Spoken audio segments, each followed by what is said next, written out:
Estamos hablando sobre el Evangelio de Marcos, especialmente la parte de la última semana que Jesús está con vida antes de ser crucificado, ¿no? Este principio de semana es cuando Jesús hace su entrada triunfal en Jerusalén. Esto aquí en España se celebra el Domingo de Ramos, que había que estrenar algo siempre, ¿no? ¿Ya tenéis algo para estrenar? O sea, una libreta nueva o algo. Bueno, ese Domingo de Ramos, normalmente allí en mi pueblo, pues sale Jesús en una borriquilla, ¿no? Antes lo hacían en directo, salía uno vestido de Jesús en una borriquilla, pero la borriquilla parece que se murió y ya hicieron una especie de figura. Y bueno, nunca sabes el significado, nunca sabes exactamente qué es el significado de esas cosas. Lo ves como historias de la Iglesia, ¿no? Aquí en España la Iglesia Católica, las procesiones, todo ese tipo de parafernalia que se monta. Pero el significado, ¿qué se está celebrando? Bueno, lo que se está celebrando es ya ese principio de la Semana Santa, y esto empieza ese domingo, ¿no? Además, bueno, como hemos explicado otras veces, esto es un acontecimiento muy importante, muy importante. Vamos a intentar, lo que nos dé tiempo, desarrollar cosas que no hemos compartido aquí sobre esta semana. Este es un acontecimiento importante, porque los 4 evangelistas nos hablan de ello. Y cuando hay una concordancia en los 4 evangelistas sobre un asunto, es que todos lo han visto o el Espíritu Santo les ha inspirado a ver la importancia de ese asunto. Entonces no hay muchos asuntos bíblicamente que tengan concordancia, o sea, que se repitan en los 4 evangelios. Pero la entrada triunfal de Jesús en Jerusalén, sí, ¿no? Si vamos a Marcos, en el capítulo 11, en Mateo capítulo 21, en Lucas capítulo 19 y Juan capítulo 12 nos habla sobre este hecho.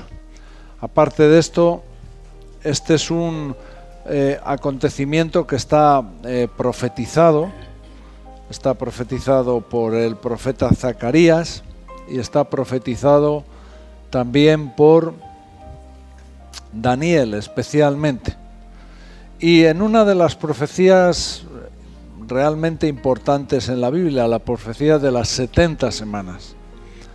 La profecía de las 70 semanas tiene que ver con una visitación que tiene Daniel por parte del arcángel Gabriel. El arcángel Gabriel se presenta y le da un mensaje a Daniel y le dice esto: 70 semanas están determinadas sobre tu pueblo. Esta profecía tiene que ver con años. Las semanas son semanas de años, no semanas de días. Nosotros no entendemos este concepto. Siempre que nos dicen te queda una semana, es una semana de días, son 7 días. Pero los judíos, cuando hablas de semana, estás hablando de una palabra que indica cantidad, es un número. Cuando hablas de una semana estás diciendo lo mismo que 7.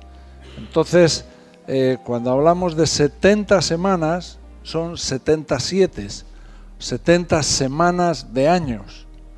Y lo que le está diciendo Gabriel, que hay un periodo de 70 semanas que están determinadas sobre los judíos. Esto es una profecía que está en vigor actualmente.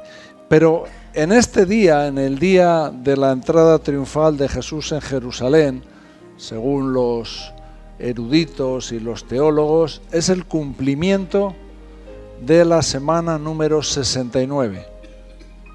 Ahí se cumple la semana número 69 y solo queda una semana de cumplir, una semana de años, que es la semana que tiene que ver con la gran tribulación, los 7 años de la gran tribulación que tenemos en el futuro. Aparte de marcar este punto exacto de esta profecía, esta entrada triunfal de Jesús en Jerusalén es el principio de esta última semana de días en la que Jesús está con vida antes de resucitar. Bueno,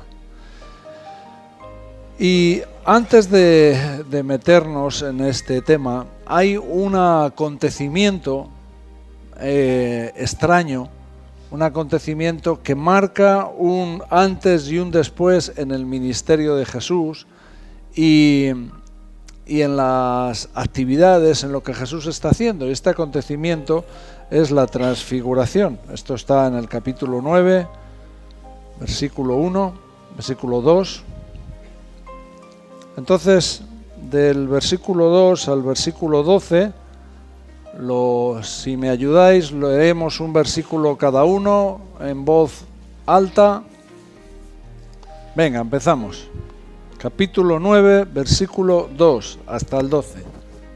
Vale, vamos a parar ahí. ¿Habéis oído bien? ¿Lo habéis leído los de atrás?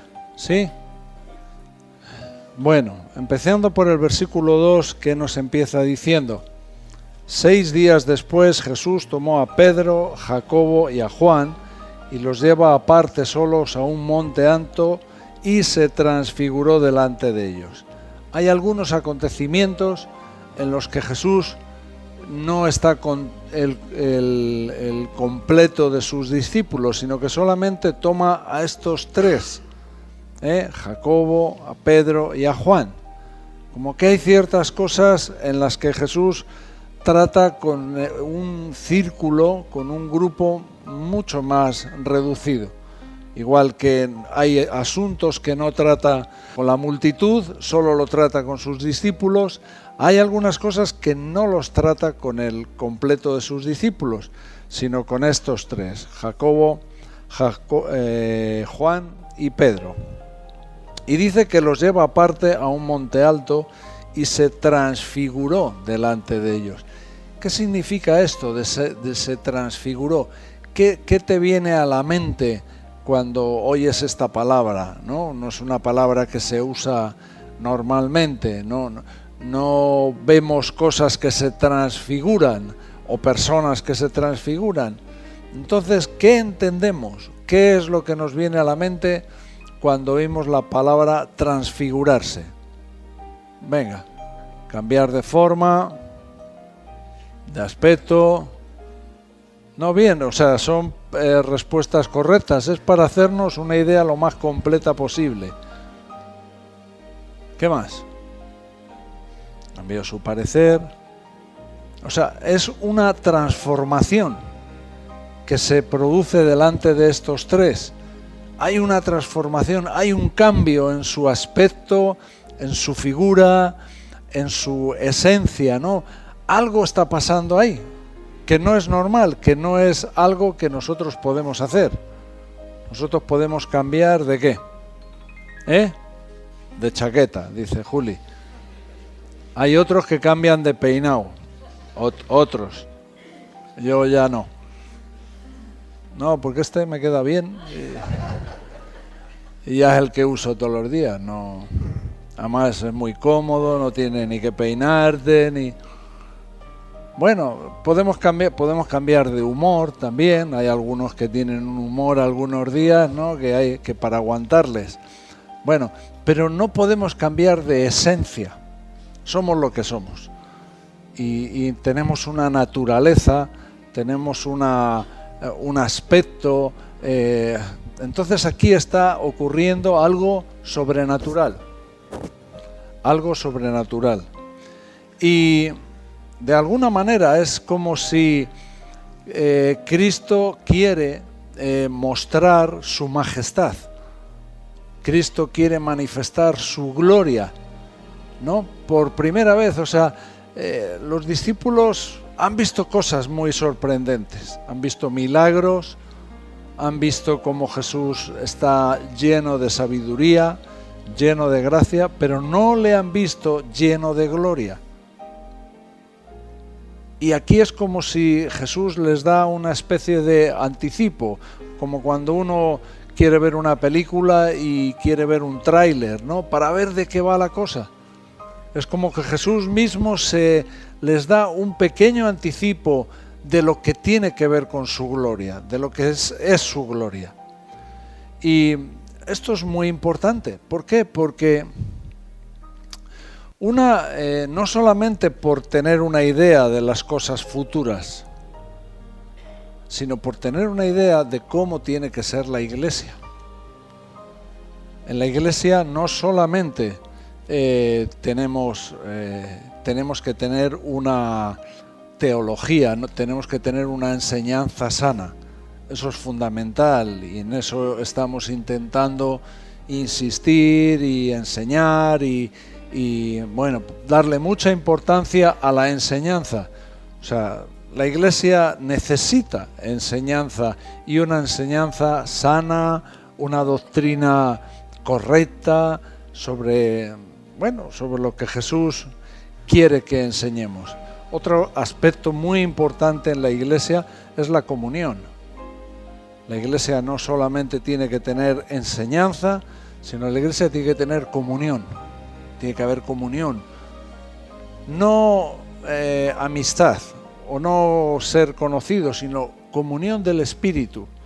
Es una cosa que es diferente, que no se alimenta por los medios carnales, que no se alimenta escribiendo cartas o llamando por teléfono. No, es una relación que viene de lo alto y que no hace falta alimentarla, que tú puedes tener comunión con gente que no le ves normalmente, que no tienes mucha relación, pero tienes comunión, porque compartes los mismos anhelos, compartes las mismas cosas. Y la tercera cosa, hay más cosas, pero bueno, la tercera cosa de importancia es la gloria de Dios en su iglesia. La iglesia no solamente es un sitio donde se enseñan cosas, no es un sitio donde tenemos comunión, sino que tiene que estar la gloria de Dios. Tenemos que buscar la presencia de Dios, la gloria de Dios. Entonces, y esto no tiene que ver con una figura, es algo espiritual, es algo espiritual, pero es de suma importancia que en la iglesia haya un anhelo ardiente por ver la gloria de Dios. Porque si no, al final, si no tenemos las tres cosas, algo no va a funcionar. Una iglesia sin teología, sin doctrina, es un caos.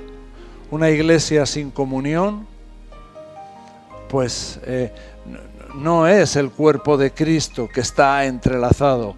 Y una iglesia sin la gloria de Dios, sin el poder de Dios, es una iglesia, bueno, con letra, pero sin vida, ¿no? Entonces esto es muy importante, ¿no? ¿Por qué Jesús se transfigura? Y se transfigura muy poco tiempo antes de tener que ir a Jerusalén. Muy poco tiempo antes de que empiece esta semana de días donde Jesús va a ocurrir una serie de eventos, de situaciones, y especialmente esta entrada triunfal de Jesús en Jerusalén. Si vamos a la segunda carta de Pedro, sabéis dónde está la segunda carta de Pedro, ¿no? Segunda de Pedro, capítulo 1, versículo 16. No perdáis esto de el sitio de la transfiguración, en Marcos capítulo 9. Pero bueno, segunda de Pedro capítulo 1, versículo 16.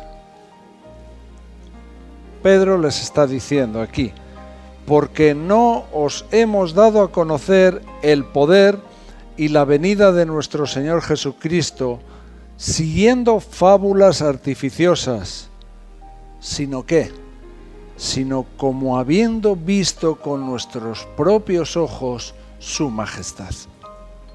Lo que Pedro está diciéndoles, mira, de lo que os estamos hablando, de la venida de nuestro Señor, del poder de Dios, no estamos hablando de esto contando fábulas, contando historietas.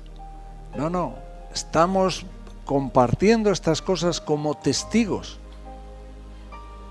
de los que han visto la majestad de Dios. Y en nosotros tiene que haber algo parecido. A la hora de evangelizar, a la hora de... tenemos que ser testigos del poder de Dios, testigos de la gloria de Dios, de haber visto cómo Dios obra, ¿no? Bueno, la Biblia dice que el mismo poder que obra en la creación, la creación de todo lo que vemos, es una creación, según lo llaman los expertos, es nihilo, que significa que Dios creó de la nada. O sea, no tomó algo y lo transformó, no tomó unas rocas y las modificó, no, de la nada hizo la creación. Pero lo que pasó en nosotros fue algo todavía más glorioso. No es que de la nada hiciera algo, no, de algo corrupto, de algo que no es santo, Él ha convertido en personas santificadas, las llena de su Espíritu Santo. Eso es un acontecimiento muy importante. Así que nosotros tenemos que ser testigos del poder de Dios. Así que este asunto de la transfiguración, Jesús se manifiesta. Es como quiere que estos sean una especie de avanzadilla, que ellos puedan testificar de lo que han visto a los demás. Aquí está Pedro. Y por eso Pedro predica y dice, no, yo os cuento lo que os estamos diciendo acerca del poder de Dios. ¿Y acerca de qué? ¿Qué les ha dicho Pedro en ese versículo que acabamos de... que le está contando acerca del poder de Dios y de otra cosa? De la segunda venida, que es otro tema trascendental que se trata aquí en la transfiguración y que trata Jesús en esa última semana. Ayer hablábamos también de la Santa Cena. La Santa Cena, bueno, tiene su importancia porque es un mandamiento, pero también con la Santa Cena estamos haciendo memoria del sacrificio de Cristo en la cruz por nosotros y hasta que Él venga. También estamos haciendo memoria, predicando de alguna manera que Cristo viene. Y esto es algo que la Iglesia tiene que tener en su mente. Y que Jesús constantemente está hablando de su muerte, les está diciendo, tengo que morir, y al mismo tiempo les está hablando, pero yo voy a volver. Así que, de la misma manera que nosotros creemos y tenemos que tener fe en la muerte y resurrección de Cristo, tenemos que también creer y tener fe en que Él va a volver. ¿Cuándo? Cuando se cumpla esa semana de años que está determinada para los judíos, que todavía no ha empezado. Así que hay que poner atención, hay que prestar atención, porque aquí se están tratando asuntos muy importantes. Como he dicho antes, la transfiguración indica un cambio en el ministerio de Jesús. Si vamos al Evangelio de Lucas, capítulo 9, aquí en el versículo 28 está el mismo texto de la transfiguración. Y si te fijas en el versículo 51, hubo un cumplimiento de un tiempo cuando Él tenía que ser recibido arriba. ¿De qué está hablando? Está hablando de su resurrección. Está hablando de un momento muy importante que tiene que ver también con el perdón, con la redención del hombre, ¿no? Jesús no solamente resucitó porque tenía que resucitar y ya está, sino que ahí ocurrieron cosas muy importantes. Jesús resucitó demostrando que Él tenía una victoria sobre Satanás, tuvo una victoria sobre la muerte, pero además de todo eso, los judíos, cuando ofrecían los sacrificios, entraba el sumo sacerdote y se sacrificaba el cordero, que eso se hacía en la Pascua. ¿Cuándo era la Pascua? En esta semana, ¿no? En el viernes era cuando se celebraba la Pascua. ¿Por qué? ¿Por qué lo sabemos? Porque Jesús es exactamente el papel que toma. Él toma el papel de ser el cordero que tiene que ser sacrificado. Y ya de una vez para siempre. De una vez para siempre. Entonces, Jesús es nuestra Pascua. Nosotros no vamos al sumo sacerdote a que sacrifique un cordero. Pero cuando el sumo sacerdote hacía esto, sacrificaba el cordero, tomaba de la sangre y la tenía que rociar y esparcir sobre el propiciatorio. El propiciatorio es la tapa del arca. Y ahí estaban los dos ángeles con sus alas tocándose, y ahí en esa especie de triángulo era donde se concentraba, donde Dios había dicho que iba a estar con su presencia. Entonces el sumo sacerdote esparcía esta sangre sobre el propiciatorio como presentándoselo para que Dios viera que había habido un sacrificio, que había habido un derramamiento de sangre buscando la redención, el perdón de los pecados del pueblo. Esto se tiene que producir en nosotros, ¿sí? Se tiene que cumplir la ley. Jesús cumplió. Él dijo que no vino a abrogar la ley, sino vino a darle cumplimiento. Entonces Él, cuando asciende al cielo, cuando es ascendido, posiblemente antes de su resurrección, Él tiene que presentar su propia sangre ante el Padre. Y el Padre ve el sacrificio de su Hijo, y entonces es como si el Padre en ese momento rompe las causas que había en contra de nosotros. Y Dios en ese momento nos redime, nos perdona de nuestros pecados.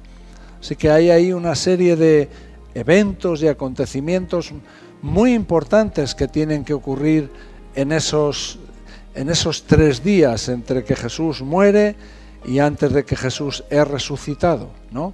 Luego tiene su ascensión definitiva, pero en esos días Jesús no solamente baja a las partes más profundas de la tierra, sino que también tiene que subir a presentarse ante el Padre. Por eso ocurre una cosa. Primero, cuando Él resucita y están las mujeres allí, ¿qué las dice? No me toquéis, porque todavía no he ido al Padre. Pero a los pocos días, a las 2 semanas, se presenta a los discípulos. ¿Y qué le dice a Tomás? Mete tu dedo aquí. ¿Por qué a una le dice no me toques y a uno le dice tócame? Porque algo había acontecido en ese tiempo, y es que Él había subido y Él había sido glorificado. Y este acontecimiento de la transfiguración es como una especie de adelanto.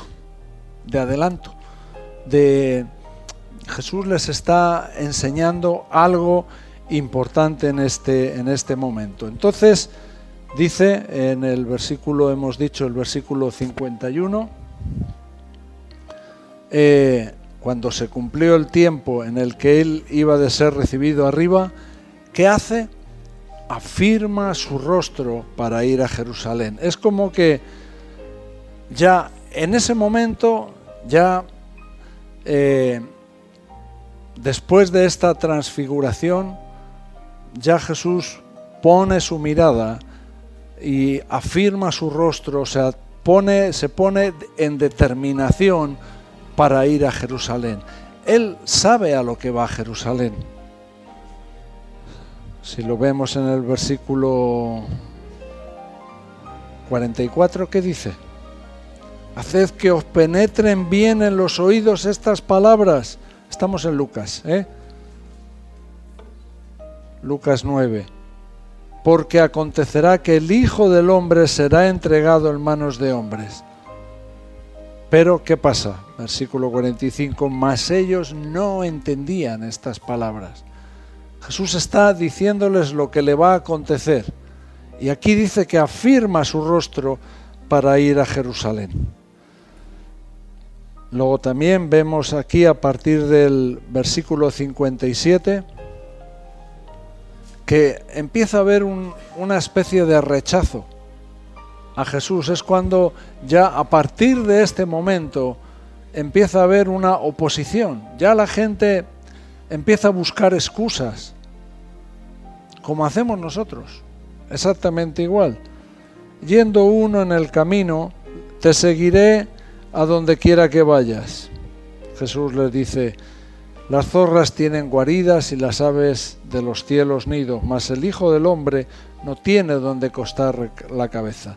Dijo a otro, sígueme, y le dijo, Señor, déjame primero que vaya y entierre. Luego a otro se lo dice, y en el versículo 61, entonces también dijo otro, te seguiré, Señor, pero déjame que me despida primero. Ya la gente, los discípulos lo dejaron todo. Estaban ahí, Mateo con sus tributos se levantó y le siguió. Pero aquí ya empiezan a poner pegas. Es el momento, a partir de esta transfiguración, a partir de esta situación donde Jesús afirma su rostro para ir a Jerusalén, y ya la gente ya no sigue tan alegremente a Jesús. Ya empiezan a poner excusas. Hay momentos en nuestra vida donde de alguna manera la palabra que se está predicando tiene que ver con tienes que seguir a Jesús. El propósito de tu vida es seguir a Cristo. Pero empiezan también a aflorar las excusas. Sí, no, pero primero es que tengo que mirar, es que a ver si me caso primero y después a ver si. Nos llenamos de excusas y lo que estamos haciendo al final es que no estamos siguiendo a Jesús. Bueno, Jacobo, Juan y Pedro suben con Jesús a este monte. Unos dicen que fue el monte Tabor, algunos dicen que fue el monte Amón. La mayoría yo creo que piensan que es el monte Tabor. Entonces él se va con los discípulos, se manifiesta a ellos. ¿Y qué pasa? Vamos a volver aquí a Marcos, capítulo 9. Versículo 3, sus vestidos se volvieron resplandecientes, muy blancos como la nieve, tanto que ningún lavador en la tierra los puede hacer tan blancos. Y les apareció Elías con Moisés, que hablaban con Jesús. Bueno,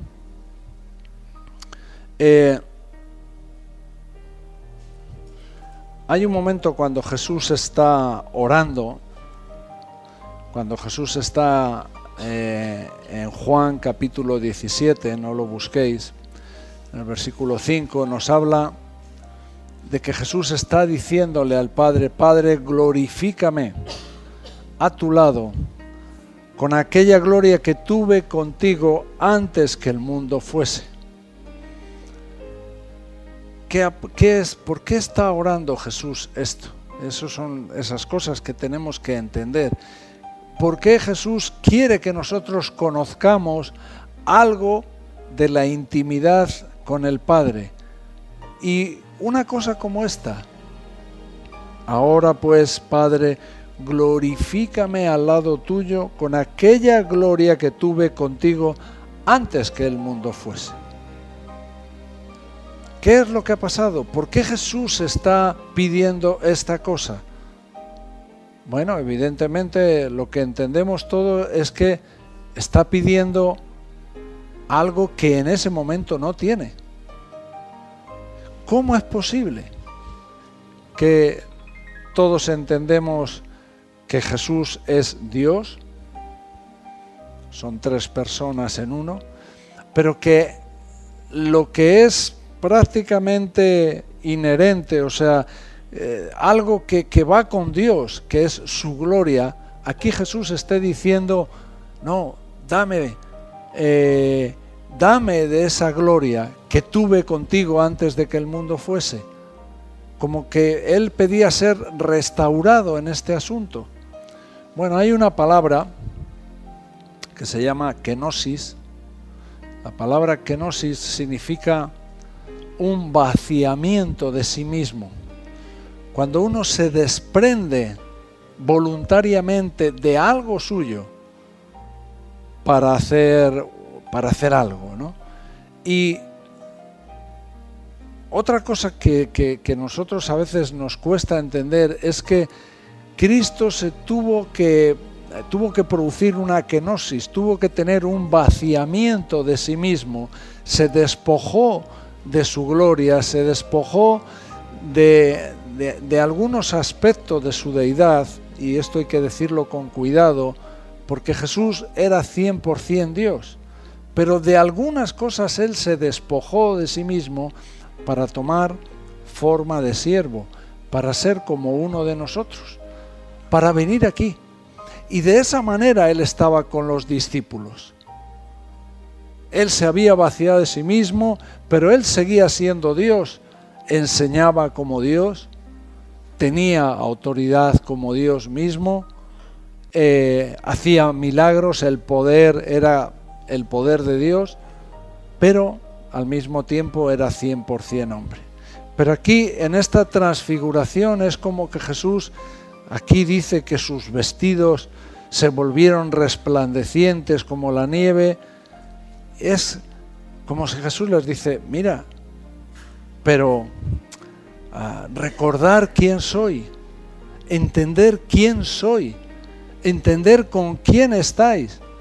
Bueno, esto produce un efecto en Pedro cuando le dice un poco más abajo, entonces versículo 5, Maestro, ¿por qué no nos quedamos aquí?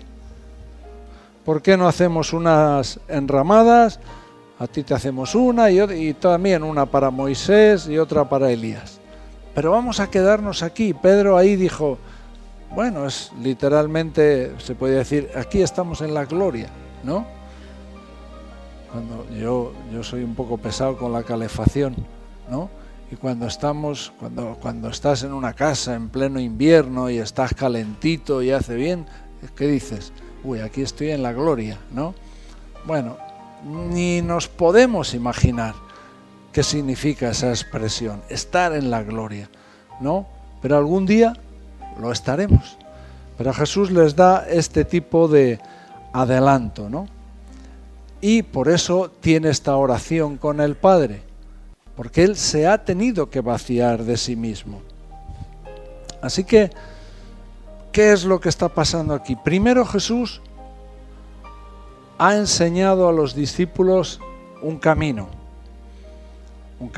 que es el camino del sufrimiento, de la entrega. Jesús constantemente les habla de que tiene que morir, pero ahora, subiendo a este monte, Jesús le enseña la otra cara de la moneda, por decirlo de alguna manera. ¿Qué otra cara de la moneda? Sí, la cara de la gloria. de la vida eterna, de la presencia de Dios, del poder de Dios, de algo que Jesús quería que los discípulos tuvieran una idea completa. Cristianismo es entrega, es sacrificio, es sufrimiento a veces, ¿sí? El cristianismo no es que todo va bien. Cristianismo, ser cristiano viene añadido el tener problemas, el tener situaciones. Pero también lo que Jesús le está enseñando a estos Juan, Jacobo y Pedro, es decir, pero no perdáis de vista nunca la gloria de Dios, no perdáis nunca de vista la vida eterna, no perdáis de vista la majestad, todo lo que es Dios y todo lo que conlleva estar en la presencia de Dios, en la gloria de Dios. Es lo que les está enseñando. También aquí está pintando un cuadro, vamos a decir, de los tiempos postreros. Posiblemente también está pintando un cuadro sobre el milenio, sobre el tiempo de los 1000 años que vendrá justo después de que acabe esa semana de años, esos 7 años que hemos dicho, y empiece el milenio donde Cristo reinará. ¿Ahí quién estará? Ahí estará la Iglesia reinando con Cristo y posiblemente los salvos de la gran tribulación. ¿Pero quién son la Iglesia? Bueno, la Iglesia somos nosotros. Algunos les cuesta añadir a la Iglesia los salvos del Antiguo Testamento. No vamos a complicarnos en decir exactamente quién son y quién no. Pero en este cuadro, ¿quién está? Está Cristo glorificado con unos vestidos blancos. ¿Y quién más está en este monte? Están Pedro, Jacobo y Juan, que representan de alguna manera los salvos del Nuevo Testamento. Esos son nuestros representantes. Pero también están Elías y Moisés, que también a quien representan, a los salvos del Antiguo Testamento. Así que es como una especie, como he dicho antes, un tráiler de una película, un cuadro donde Jesús les enseña, mira, allí, acordaos, habéis oído a vuestros padres hablar acerca de Moisés y de Elías.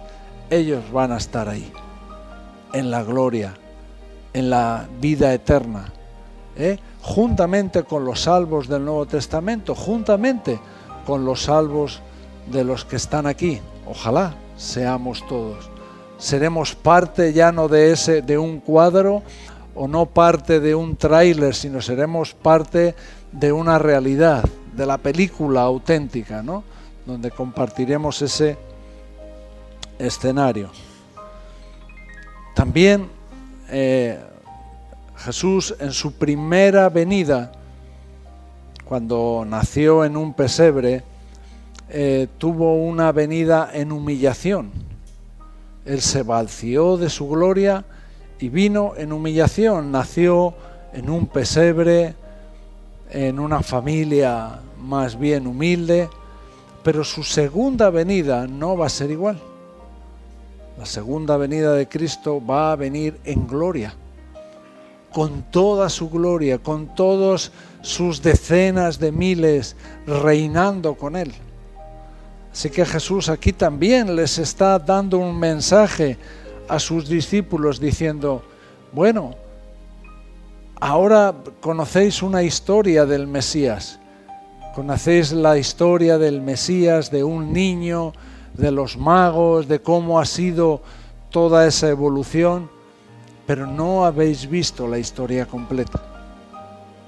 Y la historia nos falta entender su venida en gloria. Por eso es tan importante tener en mente la idea, el pensamiento de que Cristo tiene que volver y tiene que volver en gloria. Vamos a Marcos, estamos en Marcos capítulo 2.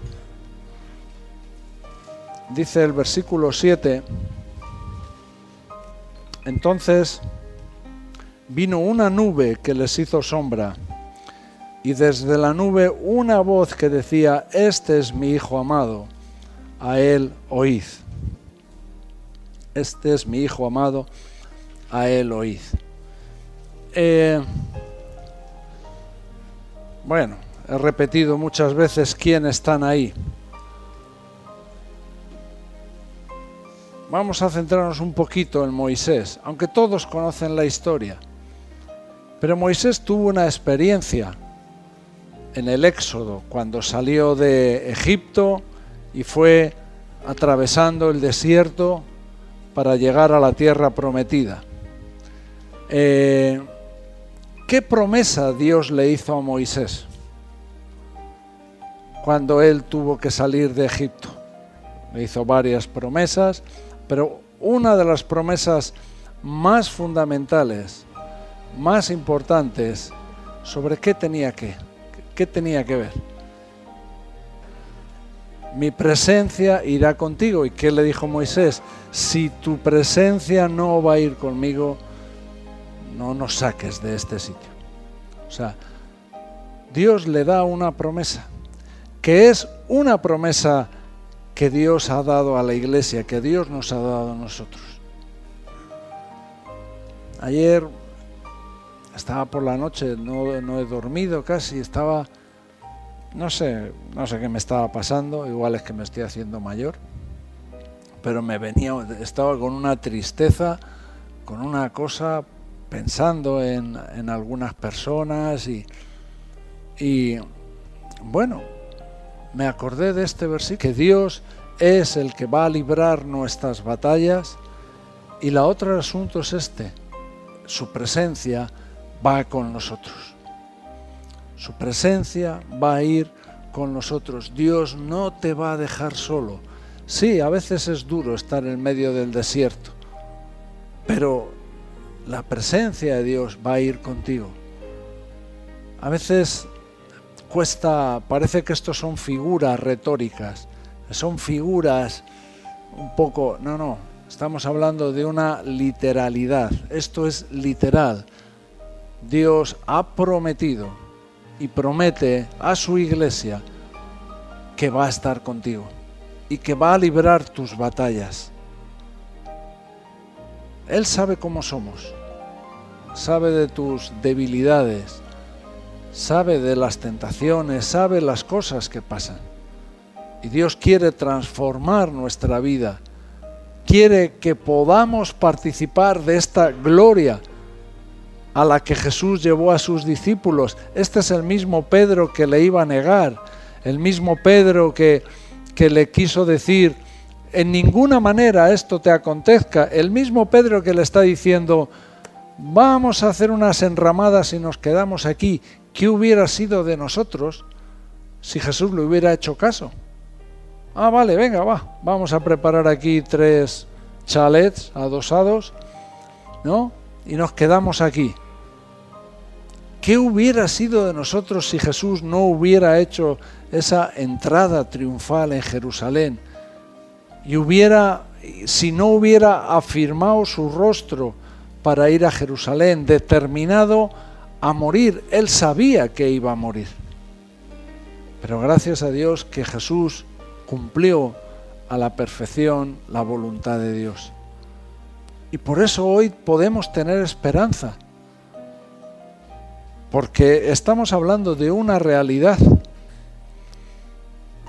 Y la presencia de Dios se materializaba. Dice que por la noche había como una columna de fuego y por el día una columna de humo. Y Dios de alguna manera también a veces se manifestaba su presencia como en una nube. Y aquí vemos una nube que les cubre y una voz. Una voz. Que este es un asunto muy importante también. Por eso marca un antes y un después. Allí están Elías. Elías representa ¿a quién? A los profetas. Allí está Moisés, que representa la ley. Allí están los apóstoles del Nuevo Testamento. Pero hay una voz de los cielos que dice, este es mi Hijo amado. ¿A quién hay que oír? A Él. Es Él el que tiene el mensaje que necesitamos. La ley nos lleva hasta Él. Los profetas nos llevan a Él. Si leemos el Antiguo Testamento y si hacemos un estudio expositivo, podemos ver libro tras libro, texto tras texto, cómo toda la enseñanza nos va llevando hasta Jesús. Y aquí es la pura presencia de Dios, es la voz de Dios en la que interviene y dice, mira, este es mi Hijo amado, a Él es hay que oír. Aquí Dios deja claro que no es la ley, que no son los profetas, es Cristo y el mensaje de Cristo el que tiene que ser oído por nosotros. Luego hay otro asunto curioso. El versículo 4, ¿qué dice? Bueno, ¿de qué hablaban? ¿De qué? ¿Cuál era el tema de conversación? Estas son las preguntas importantes que hay que hacerse. Bueno, mira, si estudiamos la Biblia correctamente, si tú lees Marcos y lo lees, no te enteras. Por eso es importante cuando estudiamos algún texto de los evangelios, lo que he dicho al principio, leer la concordancia. Entonces, si vamos a Lucas, capítulo 9, versículo 31. ¿Qué dice el versículo 31? Aquí nos dice el tema de lo que estaban hablando. Quienes aparecieron rodeados de gloria y hablaban de su partida que iba Jesús a cumplir en Jerusalén. Fíjate, aquí el tema no era ¿qué, Moisés? ¿Cómo fue lo de atravesar el Mar Rojo? O Elías, oye, cuéntanos cómo fue cuando fuiste arrebatado a los cielos. No, el tema era el tema importante de esta historia. Estaban hablando de su partida. El punto importante es la resurrección de Cristo que se iba a cumplir en Jerusalén. Los acontecimientos postreros que iban unos días más tarde a ocurrir en Jerusalén. Hay un tema que es de suma importancia, que aquí nos lo demuestran. Hay un momento en la historia en la que de manera transfigurada, no vamos a decir cómo, pero aquí en la tierra están Moisés, Elías y Jesús. Y el tema de conversación no tiene que ver con Elías ni Moisés. Ellos son como que están mandando un mensaje a los judíos. Es decir, vuestra historia, los profetas y la ley, todo apunta a Jesús. Sale el Padre con una voz desde la nube, este es mi Hijo amado, a Él oíd. ¿Y cuál es el mensaje? Su partida, su resurrección y después su segunda venida. Pero esos acontecimientos que estaban por llegar, que iban a Jerusalén, que Jesús después de esto es cuando nos dice, Él ya afirmó su rostro y se fue a Jerusalén, eran los asuntos de lo que estaban hablando. La resurrección de Cristo no es solamente un acontecimiento y sin más. Hemos dicho que la resurrección de Cristo nos beneficia especialmente a nosotros. Cristo resucitó para derrotar a la muerte, para cumplir todos los requisitos que se debían cumplir para que nuestra redención, nuestro perdón, fuera hecho efectivo. Y eso eran las conversaciones que estaban teniendo, ¿no? Y después, y ya hemos dicho también, cuando Pedro dice que es mejor que por qué no se quedan allí de hacer 3 enramadas. Esto es también para que podamos ver otra cosa, ¿no? Lo que está produciéndose en ese monte. Jesús les ha enseñado ese camino del sufrimiento y ahora está enseñándoles la otra cara de la moneda, lo que tiene que ver con la gloria y la vida eterna. Ahí aparecen 2 personajes fundamentales del Antiguo Testamento que representan a la ley y a los profetas y hablan, y se sabe el tema de conversación que están hablando sobre la partida, sobre cómo Jesús va a ascender a los cielos, sobre el beneficio para toda la raza humana de ese acontecimiento, ¿no? Pero nosotros podemos estar viendo un asunto, podemos estar viendo una teología, una doctrina tan importante, pero parece que siempre hay una tendencia a estar pensando solamente en nosotros mismos. Es lo que le pasaba a Pedro. No entendía el beneficio de lo que estaba ocurriendo allí. Jesús les está diciendo que os penetren bien estas palabras, tengo que ir a morir. Pero ellos no entendían este mensaje, ¿no? Y eso es lo que espero que estos días no pase entre nosotros, ¿no? Que podamos escuchar el mensaje, lo que Dios ha determinado que se tenga que compartir en todas las clases que se van a dar, pensando que Dios es el que está manifestándose, diciendo, oíd esta palabra.